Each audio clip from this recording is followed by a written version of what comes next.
What if you could live more in a life, in a world of where you get to do more of what you want with the people that you want to spend time with and do it when you want? But more importantly, you get to say no to the things that don't serve you. This is what this episode's about. It is the power of saying no. This is Life with Paul M. Welcome back. It's the episode where I try and bring a little bit of positivity, cheer, positive mindset and share some of the ups and downs of my life and the lessons learned along the way. I'll look to film it as always in one go. Got no script, so if I run out of things to say, I might just play my little daughter's ukulele along the way. So this episode, why is it so important to say no to things? Let's take it back a step. Why do we say yes to so many people, so many opportunities, so many invitations? Why do we say yes when sometimes inside we're thinking, can't be bothered? Why? I think it's a whole load of reasons. It is fear of missing out. I think they call it FOMO. It's that we don't want to be rude. It's because we feel obliged to do something.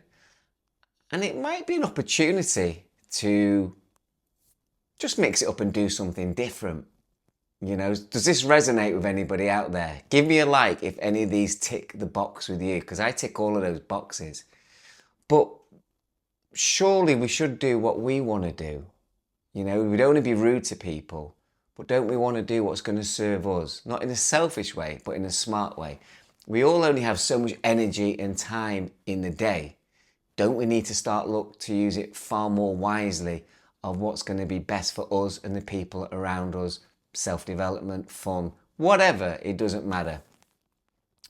So me, for example, I used to say yes to lots of things, whether it be going out, partying. Don't get me wrong, I was more the cheerleader leading from the front, arranging nights out. But there have been times where I couldn't really be bothered for whatever reason.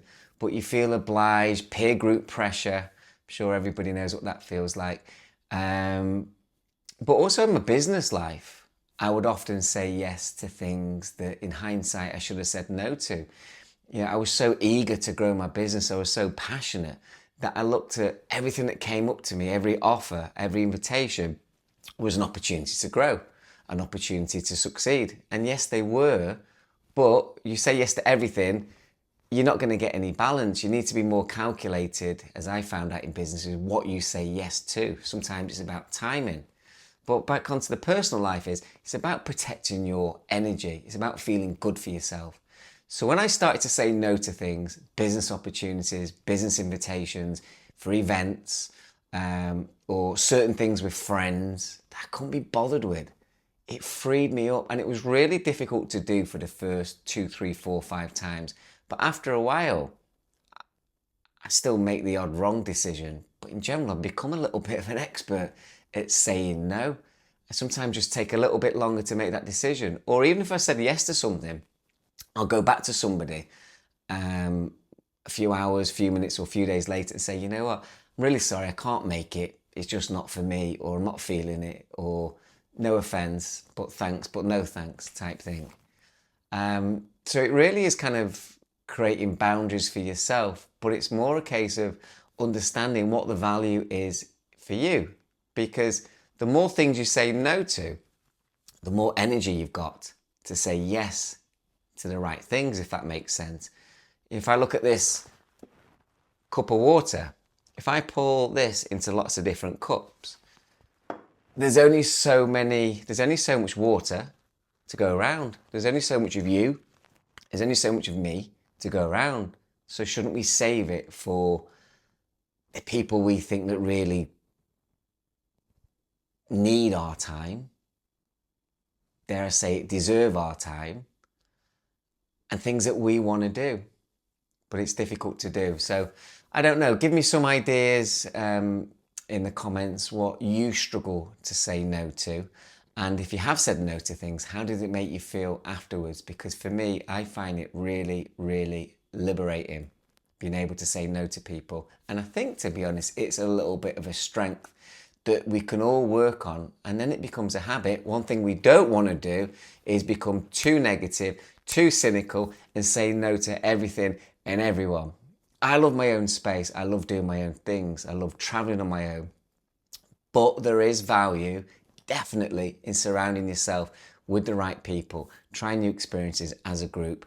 And, as people, we give energy, we receive energy. Sometimes you'll receive energy and you'll create that energy with the right people or the right group. So definitely there's a time and place for doing things. I went to Peru in the summer with a group, 5, 6 of us, and I thought, I can't be bothered with a group. I like my own time too much. But as it happens, I had so much fun, such a laugh by going as a group. So it brought a different dynamics. Don't get me wrong, I loved 2 or 3 days on my own, needed it to appreciate that. But like anything in life, the yin and the yang, the two sides of the coin, it's good to experience both.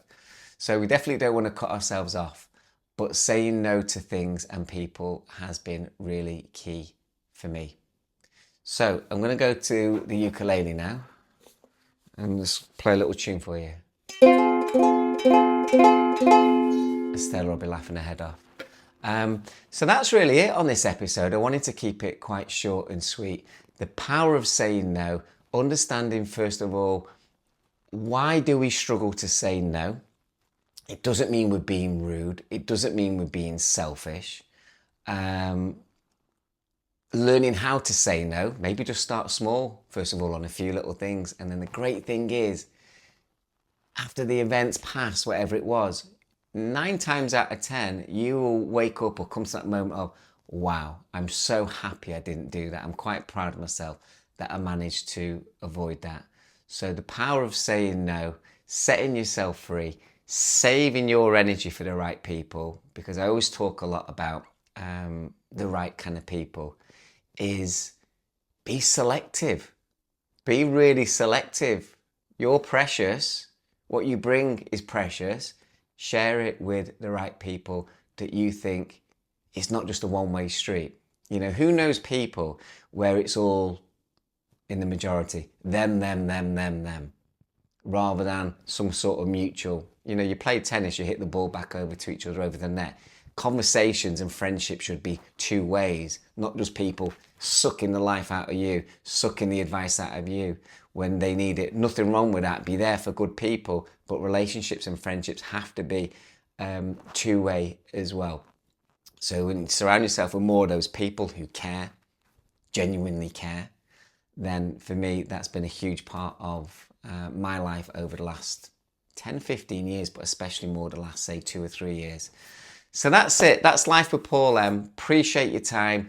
To help me grow the channel on YouTube with the algorithms, please, if you've enjoyed this, please give me a like. Please share in a comment anything that you've enjoyed, what resonates with you. I'll be back for more. And in the meantime, thank you for your time, and I wish you a great day. And get used to saying the word no. Set yourself free, and trust me, you'll thank me for the energy that you're going to create yourself for you. Take care.